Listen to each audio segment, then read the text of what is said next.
Welcome to the course on Design and Graphics. Today we are going to discuss on the issue of ethics. How is ethics relevant while doing design and graphics?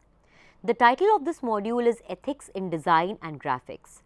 This module engages with what is ethics, how is it relevant in the field of writing, instances of ethical violation, and measures to be ethical while you design and do graphics for the media, whether it is print, broadcast, or the internet. The areas covered in the module are Introduction to Ethics, Media Ethics and Ethics in Graphics, Photo Manipulation, Case Studies of Ethical Violation in Photojournalism, New Media and Gender Issues with regards to ethics in graphics and design. A specific reference to ethics in graphics and design is given in all sections. The last module of the course on Design and Graphics is about ethics in design and graphics. This module engages with what is ethics, how is it relevant in the field of design and graphics, instances of ethical violation, and measures to be ethical while using design and graphics. The subject expert of this program is Professor F.B. Khan from AJK MCRC, Jamia Millia Islamia, New Delhi, and I am Sakshi Mandwal. Media ethics. In its simplest way, ethics can be described as a system of moral principles. The decision making and ways in which and the way one individual leads their life can be called as ethics. The etymology of word ethics is from Greek word ethos or ethikos. One should not confuse ethics with laws. Laws are as opposite to ethics, something forced by the government. Laws may fail in maintaining the conduct, but ethics cannot. Media ethics belong in the broader category of applied ethics in the category of technoethics. Traditional media like print, newspaper, magazines, tabloid, broadcast media, television, radio, online media, web portals, news, websites, film, theatre are supposed to follow the ethical standards.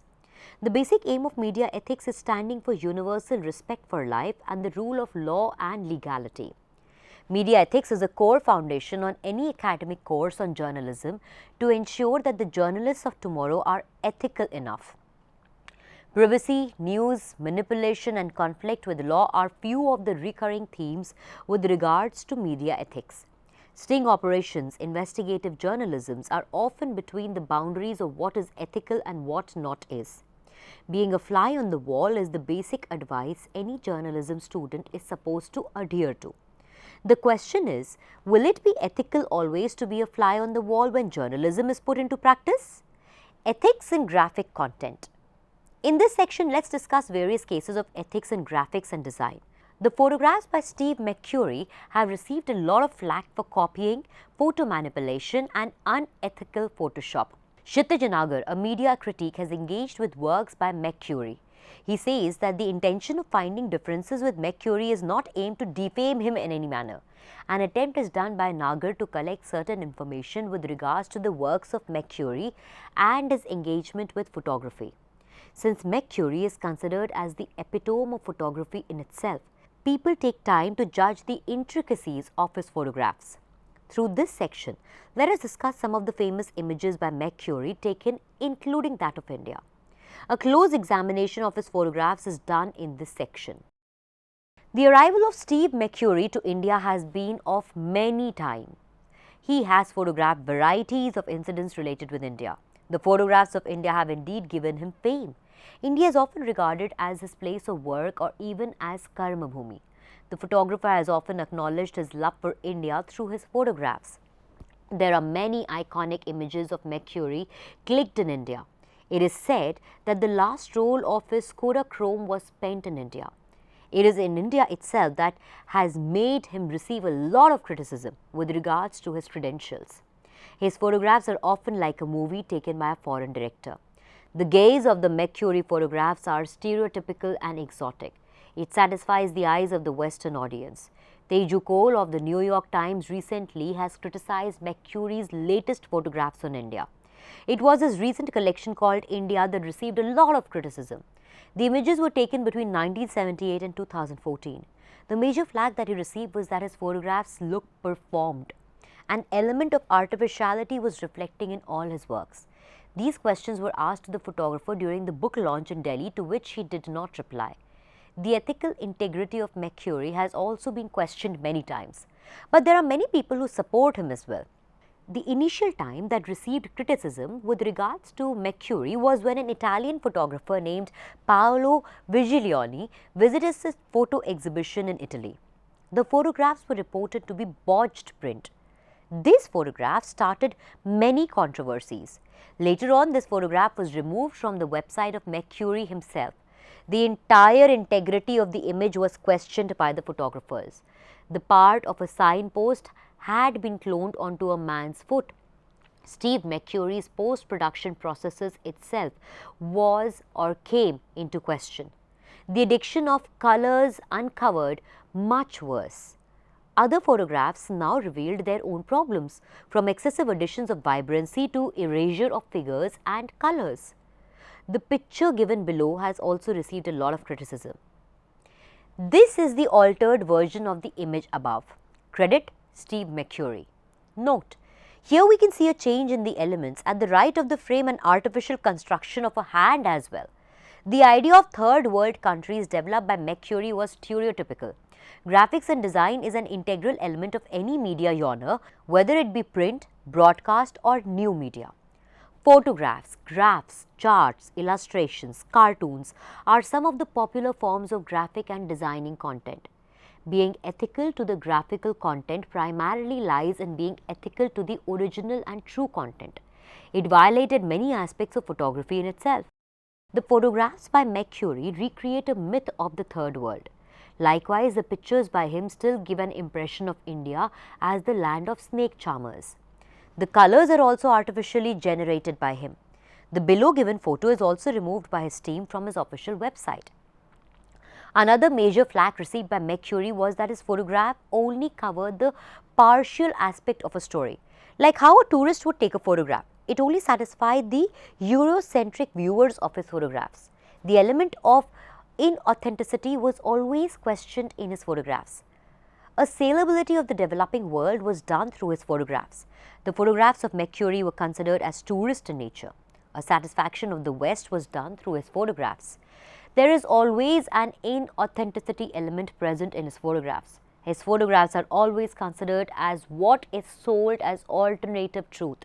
The present reality of India is often hidden in his photographs. The same impression of the land of snake charmers and children in poverty is given by the author. This does not imply that McCurry is synonymous with inauthentic works. There are photographs like Teju Cole who have found the inadequate feature of his works. Even a common person who has travelled a little bit through India will understand the magic in his photographs. That is the magic of post-production, including heavy editing using software. The research is lacking in his photograph where the location of the photographed is not properly researched. Merely travelling and clicking a photograph is done by this photographer according to Indian photographers. The authenticity of such photographers needs to be questioned. Because McCurry himself considered his photographs as historic artifact, he should have shown the onus to reveal that his works have undergone post-production works, says Teju Cole. The marketing team behind McCurry is clever enough to increase the salability of his photographs, and that is why it takes interest in dealing with the pictures of the poor and the deprived. There have been many instances in which McCurry himself has blamed the dealings on his post-production team, including a lab technician. According to him, most of these post-production changes were done without his knowledge. Even if he dismisses the responsibility of the images, it is clear that the ethical issue looms over his overly hyped images. The usage of Photoshop being the primary one. The aesthetics of a photograph by McCurry is often attributed to the editing and not on the location or the photographed. Photo manipulation further examples. In this section, let's discuss further examples of photo manipulation from international level. Discussing on photo manipulation is also discussion on its technology, a blessing or a curse. A deliberate attempt in changing a photograph's original content can be called as photo manipulation. Photo manipulation started with the arrival of photo editing software like Adobe Photoshop, Adobe CorelDRAW. Celebrities and women are often targeted in the menace of photo manipulation. The threat of photo manipulation has reached to a local level where people are mob lynched for mistaken as child kidnappers. It is also often used as a revenge strategy, and photo manipulation has led to many suicides and mental ill health. Recently, photo manipulation is widely used in political scenarios. There is a truth factor to any photograph. A photograph can be clicked either to show its truth factor, that is to show the original content and meaning, or in a way hiding the truth factor. For example, protest photographs. The truth factor of photographs are altered with the help of photo manipulation. The case of Najma Heptulla. A curious case of Najma Heptulla, the current governor of Manipur, received flack for photomorphing a photograph of hers. She is the grandniece of Maulana Abdul Kalam Azad, the first Education Minister of India. Delhi High Court had sought a probe with regards to this photomorph and was widely discussed in the newspapers in 2005. A coffee table book authored by Najma Heptulla on Maulana Abdul Kalam Azad, titled Journey of a Legend, Maulana Abdul Kalam Azad, 1888 to 1958, had the photograph of her sitting next to Azad. Firoz Bhakt Ahmed, a petitioner, approached the Delhi High Court claiming that the photograph is morphed. A CBI inquiry was initiated by the Delhi High Court with regards to this. This was allegedly done when she was the head of Indian Council for Cultural Relations, ICCR. The evidence given by Dr. Madhup Mohta, who was an IFS officer, was taken into serious consideration by Justice Shakdher. The CBI probe found the presence of Heptulla in the entire process of making this photograph.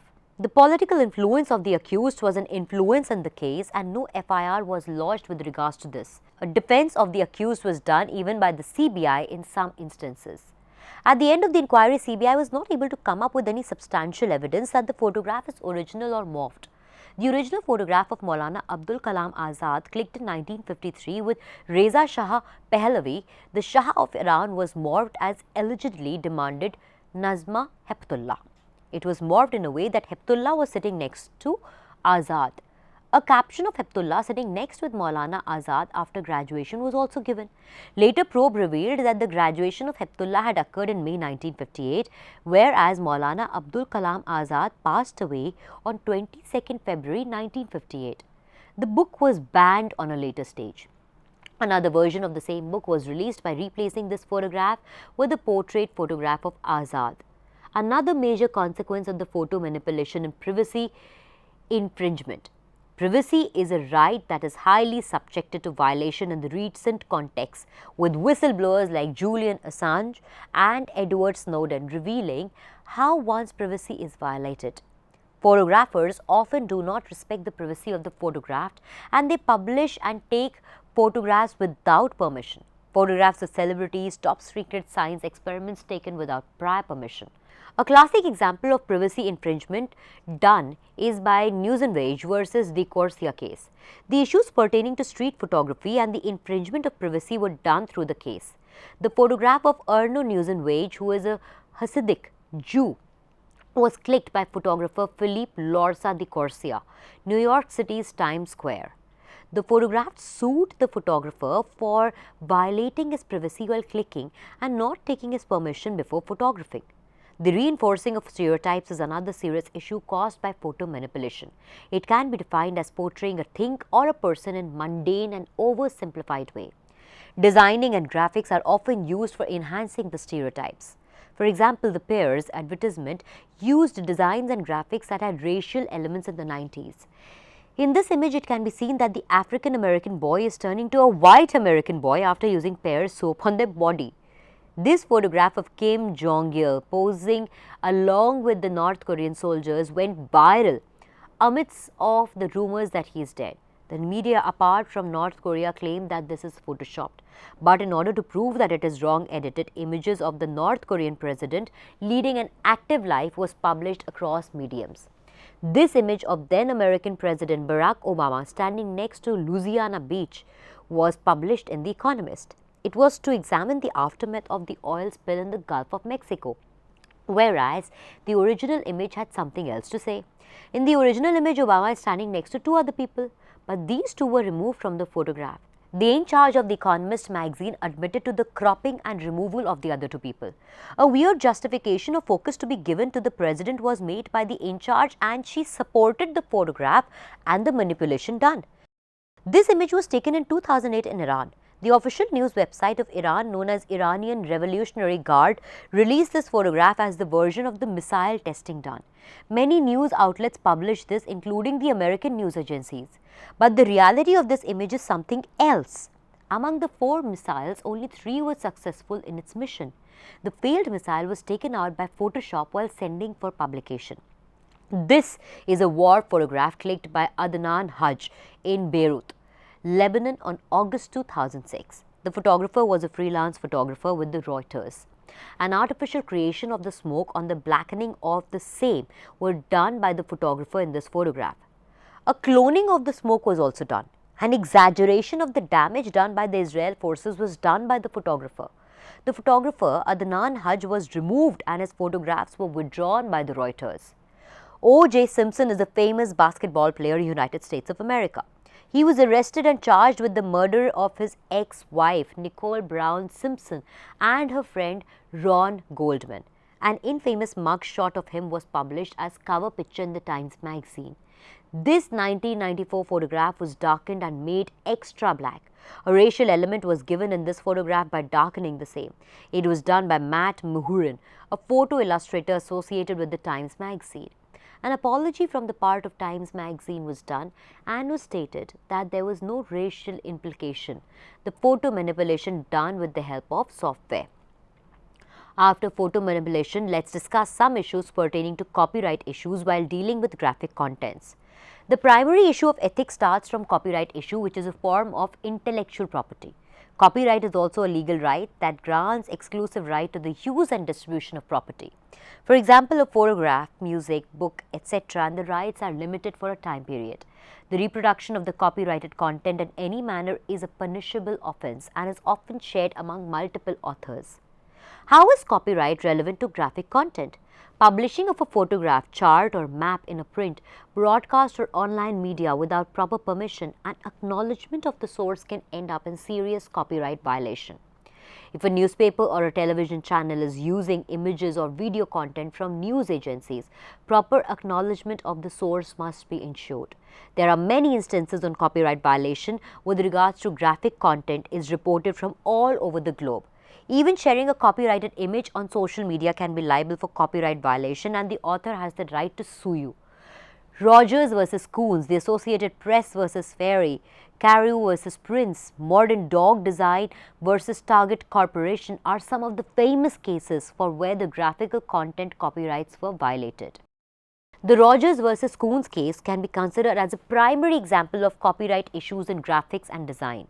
Rogers is a professional photographer who created a photograph named Puppies. Puppies were famously reproduced as a note card. Coons is an artist in sculpture. At times, he used famous images from mass culture and reproduces it as sculptures and photographs. The three-dimensional sculpture of Puppies gained popularity and Rogers sued him for copyright infringement. The US court ruled the judgment in favor of Rogers and considered Coon had done copyright violation. At the same time, Coon made it in the court that this photograph is an inspiration and parody from Rogers. The Olympic logos are trademarked and any unauthorized uses by people who are not the official users are considered as copyright infringement. During the time of Olympics, many cases pop up with regards to copyright violation.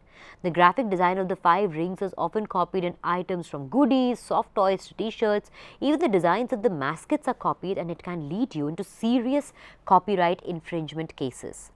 Not every company or product can get the inspiration for designs from the Olympic logo. These issues lead to serious questions on visual plagiarism. Plagiarism is the act of stealing and using of another person's idea without proper referencing and citation. The presentation of an existing idea as new and original also falls into the category of plagiarism. Plagiarism is a serious offense and cannot be distinguished as only as a mere copying or borrowing of somebody's work. The section of plagiarism dealing exclusively about visuals is called visual. The thin line between plagiarism and inspiration is quite small. Visual plagiarism is a complex issue. It is often difficult to find this thin line between inspiration and plagiarism, and at times it could be highly subjective. A proper guideline regarding visual plagiarism must be given to students when they start studying about visuals itself. Some of the high-profile cases on visual plagiarism includes that of John Williams and his company Logo Garden and Modern Dog's fight against Disney. Even the 2020 Olympics logo has received flack on visual plagiarism. The first logo designed by the Kenjiro Sano was questioned for plagiarism. See the similarities. Later on, this new logo was unveiled. This logo is designed by Asao Tokuro. This logo plagiarism remains as one of the severe criticism received while in the area of visual plagiarism. Ethics and new media. This section engages with the issue of ethics with regards to new media. Similar to the traditional media, the issues with regards to online journalism, new media websites, applications, etc. are privacy, accuracy, credibility of facts, regulation, commercial pressures and news gathering methods. There are chances for news that are not credible and accurate to spread fast than in traditional media. It is through the graphic designs that such news is spread, especially through mediums like WhatsApp, Facebook and Twitter. A simple click is enough to spread and make a content viral. The recent example of news content that became viral during the Nipah virus outbreak in Kerala can be a classic example of ethics in graphic design. Manipulated images of bats sitting inside banana leaves eating fruits were spread all over the internet. This led to a massive killing of bats in the local localities and can lead to severe ecological issues. Till date, it is yet to confirm whether bats are the original host of the virus or not. Fake letters by the health department with graphically created seals and letterheads were also made into circulation. A panic-stricken condition was created by these graphic contents in a situation of emergency, raising concerns regarding ethics. Altered images of bats infesting staples like plantain, coconut trees were widely spread in Kerala in social media like WhatsApp and Facebook. Legal actions against them were taken by the Kerala police. There is a strong relationship between ethics, gender and issues pertaining to children. The issue of gender is of serious concern when dealing with ethics in graphics and design. Women are often considered as easy targets by the media. The objectification of women is done by media through various unethical ways of using graphics and design. Even in advertisements, such malpractices are done to maintain the sellability of a product. Children are also easy targets and ethical standards must be maintained while making content. Contents with violence and abuse must be censored from kids. Even cartoons that are exclusive for children are having offensive contents. Proper guidelines and measures must be ensured to keep the ethical standards of contents made for children. The image of this tree stands synonymous to the infamous Badaun rape case. According to Indian law, it is punishable offence to reveal the details of the rape victims, but many media outlets showed the photographs of the rape victim. This was a clear violation of media laws and ethics. Conclusion: like in any field, ethics is an important thing to be considered while dealing with designs and graphics. As graphics and designs can have an immediate impact on the audiences and text, being ethical while dealing with them is highly sought. In this chapter, we discussed about issues pertaining to photo manipulation, leading to severe privacy violation and stereotypical representations. We also discussed some curious cases from around the world, leading to debates pertaining to this. That is all that we had for you in this episode. Till the next time, it's a goodbye.